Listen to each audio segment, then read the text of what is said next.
പ്രിയപ്പെട്ട കൂട്ടുകാരെ, ഇന്ന് എൻ്റെ നാട്ടിൽ തന്നെ ഒരു തോടാണ് പരിചയപ്പെടുത്തുന്നത്. ഇതാണ് ചില്ലിത്തോട്. മഴക്കാലത്ത് ധാരാളമായി വെള്ളം ഇതിലൂടെ ഒഴുകി എത്താറുണ്ട്. ഞങ്ങൾ ചെറുപ്പകാലങ്ങളിലെല്ലാം ഈ തോട്ടിലാണ് നീന്തി പഠിച്ചതും ചൂണ്ടയിട്ട് പിടിച്ചതുമെല്ലാം.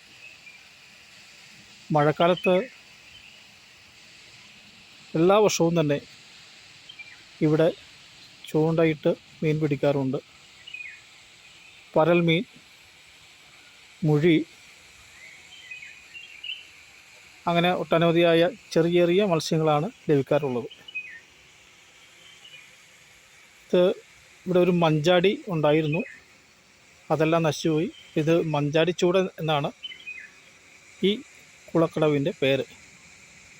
ഇപ്പം അധികമാരും ഇങ്ങോട്ട് കുളിക്കാനൊന്നും വരാറില്ല. എല്ലാവരുടെയും വീടുകളിലേക്ക് വെള്ളത്തിൻ്റെ സൗകര്യങ്ങളൊക്കെ ആയി. അതുകൊണ്ട് തന്നെ ആരും വരാറില്ല, വല്ലപ്പോഴേക്കൊക്കെ വരാറുള്ളൂ. ഇപ്പം നല്ല കുറച്ച് മഴ കിട്ടിയതുകൊണ്ട് നല്ല തെളിഞ്ഞ വെള്ളമാണ് ഒഴുകുന്നത്. നിങ്ങൾക്ക് കാണാവുന്നതാണ്. ചെറുതരം മത്സ്യങ്ങളൊക്കെ അതിൽ നടക്കുന്നുണ്ട്. കല്ലിടാമുട്ടി, പരൽ, അതുപോലെയുള്ള മീനുകളൊക്കെ നമുക്ക് കാണാം. വാഴയ്ക്ക, പരൽ ഒക്കെ കാണാം.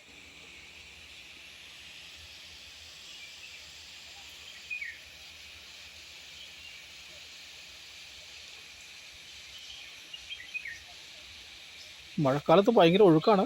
നമുക്ക് തോട്ടിലേക്കൊന്നും ഇറങ്ങാൻ പറ്റില്ല. അതിശക്തമായ ഒഴുക്കായിരിക്കും ഈ ഭാഗത്തൊക്കെ. വെള്ളം അവിടെ നിന്നങ്ങ് വന്നിങ്ങനെ റൗണ്ടിലിങ്ങനെ, ഇവിടെ ഒരു വളവാണ്, ഇവിടെ നിന്ന് ഒഴുകി താഴേട്ട് പോകും. ഈ സൈഡിലെല്ലാം ഈറ്റയാണ് കേട്ടോ. ഈറ്റ, അതുപോലെ തന്നെ ഒരു തരം സസ്യങ്ങളൊക്കെ നിൽക്കുന്നുണ്ട്. ഇതൊക്കെ പണ്ടൊക്കെ കല്യാണ വീടുകളിലൊക്കെ അലങ്കാരത്തിനൊക്കെ ഉപയോഗിച്ചിരുന്ന ഒരു ആനച്ചൂടി പോലുള്ളൊരു സാധനമാണ് നിൽക്കുന്നത്. ആനച്ചൂടി അല്ല അത്. ഇതൊക്കെ വനാന്തരങ്ങളിലൊക്കെ ഇഷ്ടംപോലെ കാണാം. ഇതൊക്കെ ജനവാസ മേഖലയാണ് കേട്ടോ.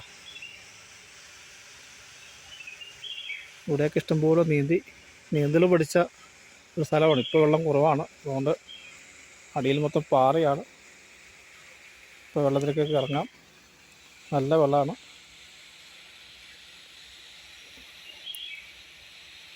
അപ്പോൾ ഈ വീഡിയോ ഇഷ്ടപ്പെട്ടാൽ ലൈക്ക് ചെയ്യുക, അഭിപ്രായങ്ങൾ അറിയിക്കുക പ്രിയപ്പെട്ട സുഹൃത്തുക്കളെ.